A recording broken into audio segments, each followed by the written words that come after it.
Today, I bring to you the long-awaited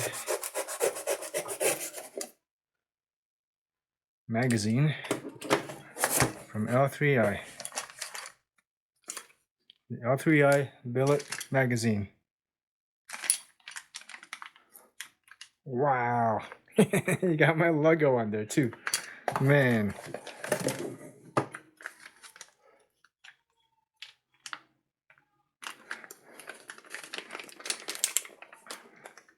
Man, this is exciting. Oh wow. Made in the USA.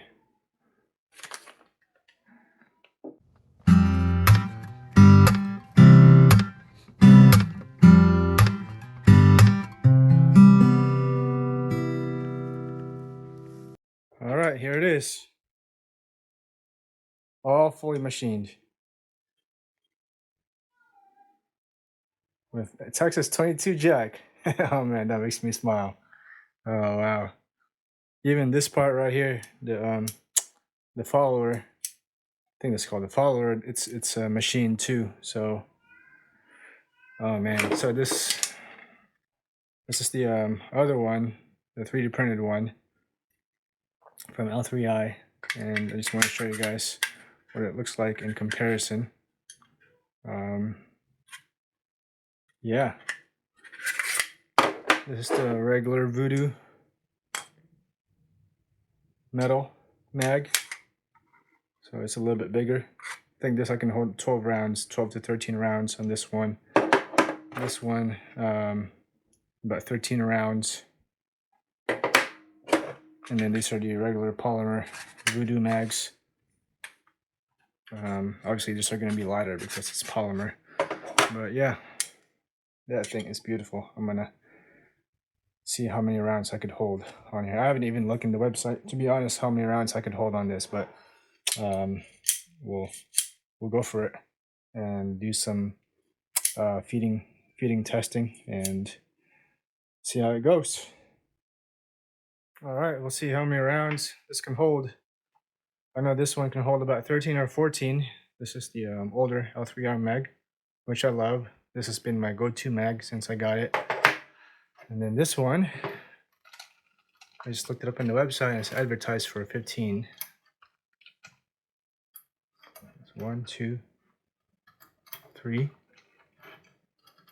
4, 5, 6, 7, 8, 9, 10, 11, 12.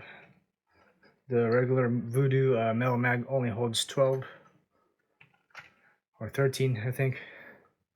This one 14 and 15. Let's see if we can fit one more. Sometimes you can.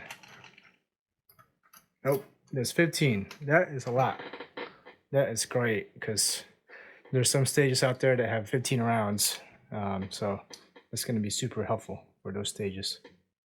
All right, there's already, I think, 2 great videos on how to adjust this for your rifle.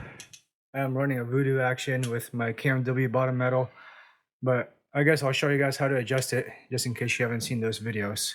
So you're going to insert this in here. Right now I have a lot of play in the Z-axis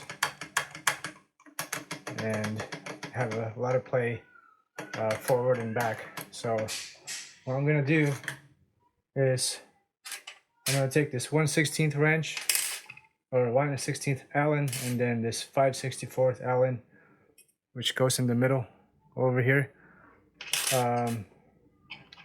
This Allen right here allows you to adjust this latch up and down on the Z-axis, and then this 1/16 Allen right here, the smaller one, allows you to, if you twist it counterclockwise, it will cause this latch to lean this way, and then if you tighten this, the latch will lean this way, so you could adjust it this way, or you can, if you want it to protrude out more a little bit so that you don't have as much play forwards and backwards, then you could adjust that. So First thing I'm going to do is I'm going to adjust my up and down on the Z-axis. And I just want to make sure that, I'm going to loosen it. And then put it up just a little bit and see how that goes. And then we'll do some feeding test. Yeah, that's still a lot of play. So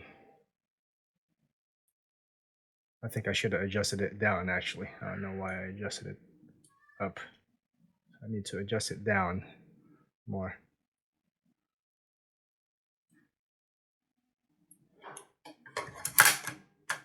All right, and it's a little bit less play. That's good. This is my Voodoo mag in comparison, by the way. Just want to show you guys. So I have a little bit of play on that one. I like to run this bottom metal because I feel like I feel like this bottom metal is very forgiving. I could run pretty much any mag on it without having to run one of those barricade stops. So if you're on a KMW bottom metal on a Voodoo or on a foundation, it's been a good combo for me personally. But this is kind of nice where I could adjust the up and down of the magazine using this adjustment. So I need to put it down just a little bit more, maybe just a tiny bit more.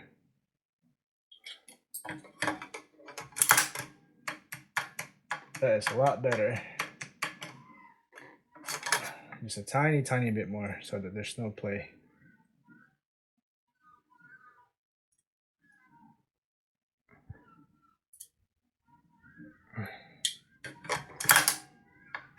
Yep, there's barely any play in that one. I think I might call that good.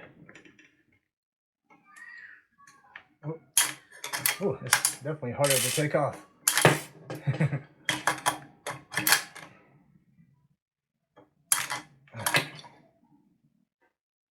So you just gotta watch out for that. If you adjust it down too low, it might be harder to take off the magazine. You'll have to use more force to take it off. So you kind of have to find your own balance. So like my magazine's falling off easily.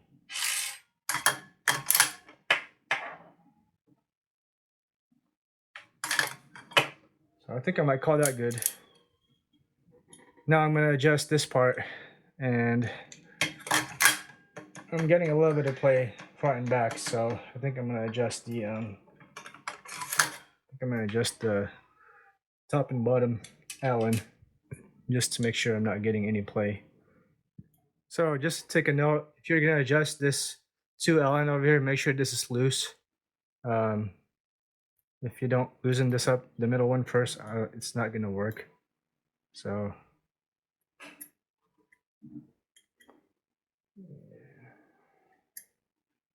if you let it protrude out too much, this is what's going to happen. It's not going to hold. So I let it protrude out too much. So what I'm going to do is loosen it up.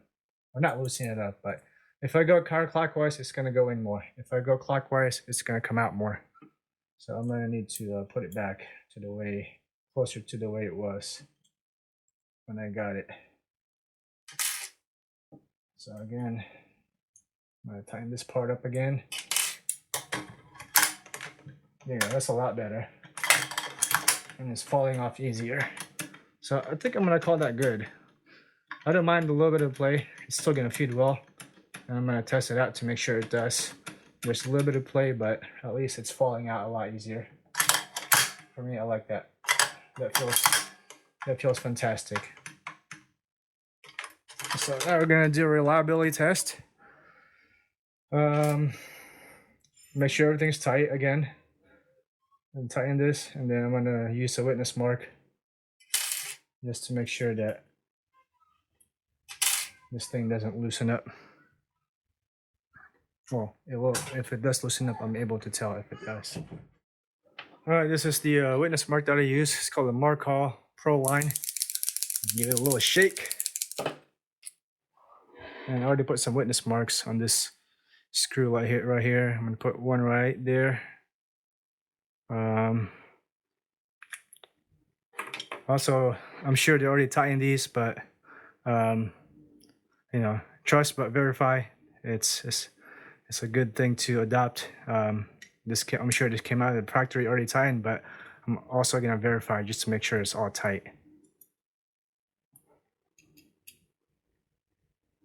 Yeah, this one is just a little bit loose.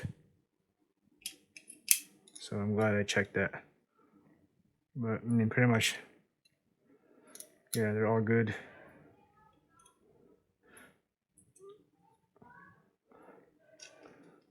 Because manufacturers and assemblers are still prone to mistakes. It doesn't matter how awesome the company is. You always gotta verify and make sure everything is tight. Like that's our responsibility as shooters.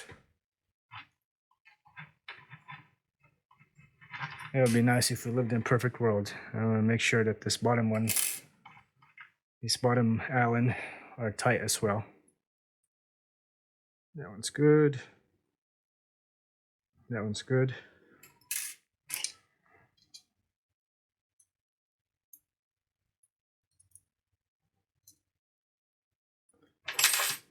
And then put a few witness marks on here.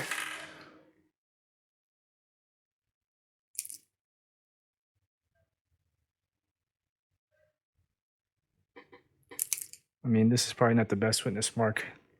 Should have probably gotten a brighter colored one. It's kind of hard to see, but I can see it up close.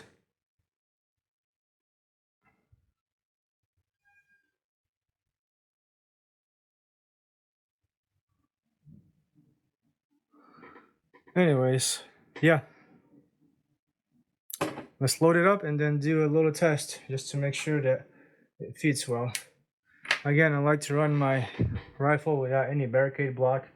I just like it as is. This bottom metal I use is a KMW bottom metal, and it pretty much runs any mag, good and bad, it seems like. So I've been lucky with this bottom metal.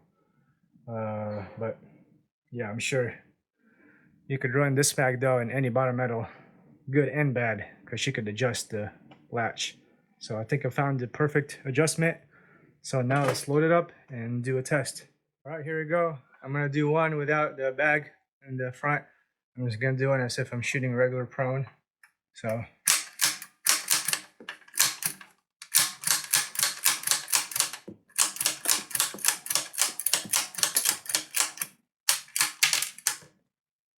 Awesome. Do another one before we include the bag in the front.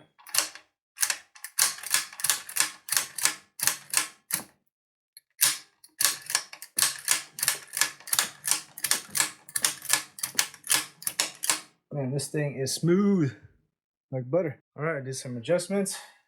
I got a lot of pressure this way, which normally I don't put that much pressure, but I'm just gonna put a lot of pressure on there just to make sure I try it at the extreme levels.